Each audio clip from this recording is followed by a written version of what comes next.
day in my life as your Yamusan na vlogger. Welcome to my vlog again. At dahil tapos na ang Valentine's Day, kumusta naman kaya yung mga iba dyan? Masaya ba yung Valentine's Day nyo? Eh di kayo na yung masaya. Mas nakakalungkot kaya yung mawalan ng gas at ang mahal na rin ng gas ngayon. Anyway, nawala na nga pala kami ng gas after 2 months and a half. December 3 ko nga pala to binili at naubos lang siya kahapon. Alam nyo ba ang mahal na ng gas ngayon? Dito kasi sa amin pumapatak na siya ng 1,085. Sa inyo dyan mga kayamos, magkano na yung gas sa inyo? Lahat na lang nagmamahal mga kayamos, ikaw na lang ang hindi. Charis! Ang dami kong sinasabi, sige na nga at maglilinis na nga lang ako ng electric pan namin.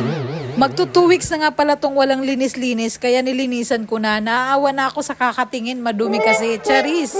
At marami naman akong nabiling wipes na 10 piraso na ay nasa 200 plus lang naman, kaya ito yung ginagamit ko pang linis sa bahay. Panlinis na rin sa electric pan. Ilalagay ko sa comment section kung saan ko siya nabili, mag-check out ka na rin. At speaking nga pala sa Valentine's Day, hindi man kami nakatanggap ng flowers at ang chocolate, meron naman kaming cash. O diba, saan ka pa? Charing! Eto na lang talagang nagpapakilig sa amin. O, saan ka pa? Sumang-ayon ka na. Dahil dyan, nakabili kami ng bigas at nabayaran ko yung gas. O diba? Kaya naman mapapa, I love you ka na lang talaga sa asawa mo. O siya, sige na at marami na akong daldal. Dito lamang nagtatapos ang aking vlog. Paalam, thank you for watching!